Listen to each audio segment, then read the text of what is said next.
സാറാണ് പാടിയെന്ന് വരെ തോന്നുന്ന രീതിയിലുള്ള ദാസേട്ടൻ പാടി വെച്ചത്. ഇത് നമ്മൾ കണ്ടു കഴിഞ്ഞ് പിന്നെ ഒരുപാട് വലിയ വലിയ നടന്മാരിലൂടെ ശബ്ദങ്ങളിലൂടെ ദാസേട്ടക്ക് ഇങ്ങനെ പാടിപ്പോയിട്ട് വർക്കിന്റെ കൂടുതൽ വെച്ചിട്ട് വർക്കാണ്. പക്ഷെ ഗിനീഷേട്ടൻ പറഞ്ഞെന്താണ് പറയാൻ ഗോൾഡൻ മെമ്പർ കിട്ടിക്കഴിഞ്ഞപ്പോ കാശൊക്കെ ആയല്ലോ അപ്പൊ കടക്കാരെ പ്രശ്നം ഉണ്ടാക്കിയിട്ടാണ് എന്താ എവിടുന്ന ഞാൻ മനോഹരനാണ്. ഞാൻ മരിച്ചുപോയി. ഇത് ഞാൻ ഇല്ലല്ലോ എന്റെ പേര് പൈസ നോക്കാം. ഇത് റേഡിയോ എന്നൊക്കെ പറയുക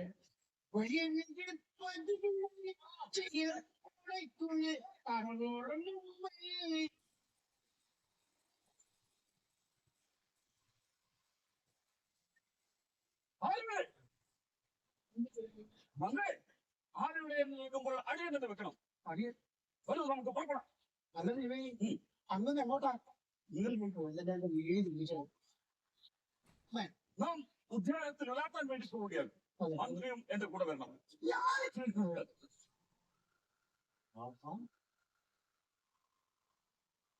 രണ്ട് കീച്ച പുറകിൽ രണ്ട് കീച്ച ഇത്ര ഇറക്കമുള്ള 14 ലൈറ്റ് രണ്ടു നെറ്റിയിൽ ഒരു ബീക്കൺ ലൈറ്റ് ഫിറ്റ് ചെയ്യണം.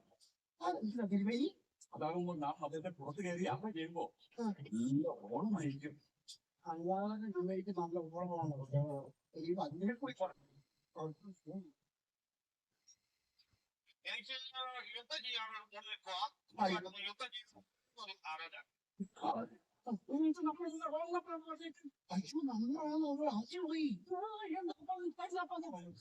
ഹലോ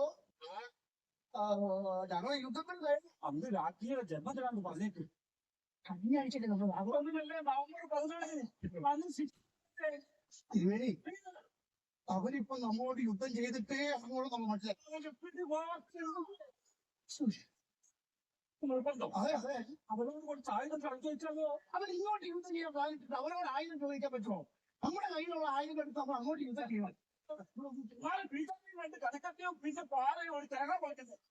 തിരുമേനി നമ്മൾ പണ്ട് കോയമ്പത്തൂർ വാങ്ങിയ തീരണ്ടി ഇവിടെ കളപ്പിച്ച് 10 മണി ഇങ്ങോട്ടാണ് വെച്ചത്. നമുക്ക് അപ്പോഴും ഞാനിവിടെ ഇങ്ങോട്ടല്ലേ മന്ത്രി. കണ്ടില്ല ഇപ്പൊ പിള്ളേരുടെ പാർട്ടി ഞാൻ കളിക്കാൻ വേണ്ടി വെച്ചിരിക്കുക. ആ തീരണ്ടിയാണോ ഇത്? അതെ ആർപ്പടയെ കളത്തിൽ ഇറക്കിയാലോ? കഴിഞ്ഞ യുദ്ധത്തിൽ സൈനികരുടെ തലയാണ് ആന എടുത്തത്. നമുക്ക് സൈന്യാധിപോ യോജനത്തിൽ പോകാം. വേണ്ട അദ്ദേഹം ഈ വിവരം അറിയാൻ പാടുന്നു. അതൊക്കെ കാണാനാ ഇതെങ്കിലും വല്ല ആട്ടുകല്ലോ അമ്മിക്കല്ലോ കാലയിലിട്ട് അപ്പത്തന്നെ അവധിക്ക് ചെയ്ത് കളിക്കും.